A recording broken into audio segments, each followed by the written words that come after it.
Hey, what's going on guys? Aaron here. Welcome to the video. So in this video, talking about all the FTX updates, including the ability to update your tax information in the portal, which is important to do if you did not sell your claim. Also some news regarding the Robinhood shares, a couple objections that came into the docket over the last week or so. And then we have Sam Bankman-Fried basically wanting a retrial with a new judge. So I'll cover all of that in this video. Let's start here really quick with some of the objections. We have the Texas State Securities Board and a couple other departments in Texas essentially wanting to make sure that they get their money. People who are objecting to the plan usually are doing so because they feel like they are going to get the short end of the stick. And that's basically what's happening here with the Texas State Securities Board and also the New Jersey Bureau of Securities. And they both talk about the treatment and classification of government claims. Specifically, they're called senior subordinated governmental claims. So these are just some objections coming in, really nothing important for most people. Right here, there's a motion between FTX and Emergent, bringing back a lot of money into the estate. FTX is going to pay $14 million to fund Emergent's administrative expenses, but then the estate is going to get back 55 million shares of Robinhood and more than $600 million. Sam Bankman-Fried is not going to get his Robinhood shares, even though he said he has claim to them, because he is in jail. But what's great for creditors is that FTX and Emergent agree that the Robinhood proceeds and the cash should be given to FTX creditors. So that's great. That's basically all you need to know, and that's just more money coming back to people. Now, in my last video, I did talk about how the U.S. trustee posed an objection that convenience class creditors are getting a lot less than non-convenience class creditors, and we'll see what the judge does. He may lower the threshold of the convenience class. He may give the convenience class more money. We have no idea, or maybe he won't do any of those things. So we'll see, because this extra money coming into the estate, it would be great if more came to the convenience class, but again, no way to know that. So let's talk about the FTX claims portal.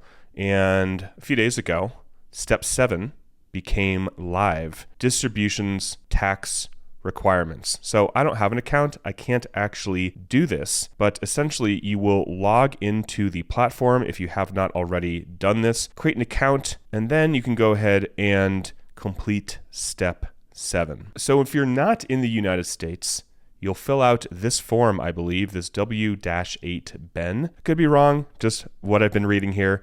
And then if you're in the United States, you'll fill out a W-9. And this is not straightforward for those not in the United States.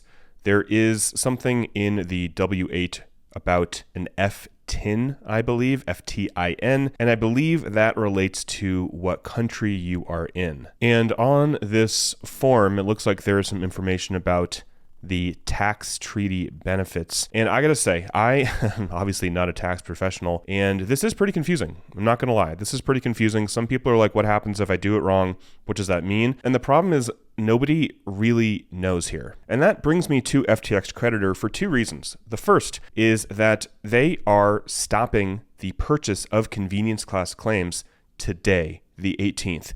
So if you have a claim and you want to get USDC liquidity in a day or two, you definitely want to click the link that I have in the description and go ahead, fill this out, and they will contact you very, very soon. Now, the reason I bring this up, one, a lot of people want to sell their claim because they just want liquidity and they don't want to be dragged through this bankruptcy process anymore. But two, if you are confused and you just don't want to have to deal with tax consequences or filling out these forms, and you'd rather get liquidity, get USDC literally in a day, then that's another great reason to sell your claim. The process is super easy. You can do it basically all online here, and you will get a quote that they'll pay you in USDC stablecoin within 12 hours of submitting the form. So that is honestly what I would do regarding if you are just one, tired of this process, confused as hell, don't know what to do, and unfortunately there just is not like a support number to call. We just do not know the answers to some of these questions. There are people speculating. There are people that are saying not financial advice. I'm not a lawyer, but here's what I did. But those of you guys that have claims that you are holding on to, selling, again, may not be a bad idea. And again, today is the last day they're buying convenience class claims. So any claims under $50,000. So per the last document that FTX put out, they said that they are not expecting the debtors, FTX, to withhold money for non-US residents. So that whole withholding 30%, they're not planning on doing that, but we don't know exactly what they're going to do yet. They may change their mind. And also, if you are like a dual resident or you live in one country and then you live in the United States for certain months out of the year, that will also affect your tax consequences here. Also, everybody is getting hit with a taxable event unless you just held stablecoins on FTX. Because if you just held stablecoins, you're actually doing quite well because you are going to be getting at least 119% or so if you are in the convenience class.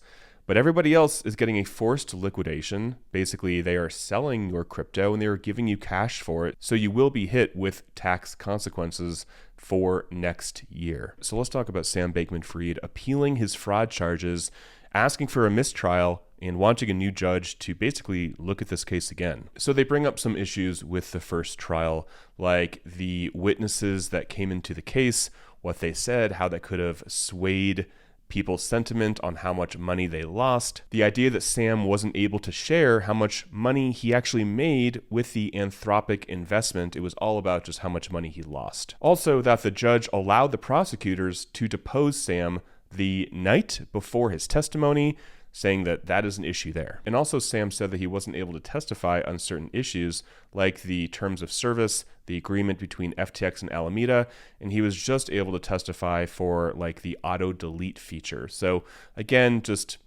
trying to get out of jail. So that is it for the video, guys. We have the confirmation October 7th for the plan. No clue what'll happen. Nobody does. We don't know if the debtors, FTX, will have to revise the plan, how many times that will happen. So all of these things will cause delays. The plan is rarely approved and it definitely doesn't go into effect when they say it will.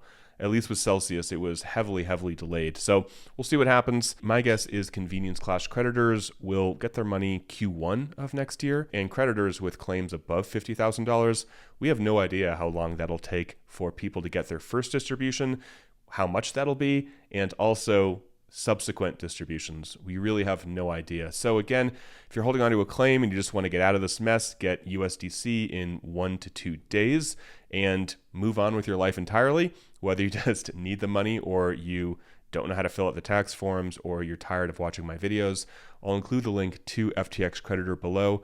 And again, today, the 18th, is the last day that they are buying convenience class claims, so under $50,000. So if that is you, I would highly recommend going through the process, filling out the form today when you watch this. So I hope you guys are doing well. Till next time, talk with you soon, and bye for now.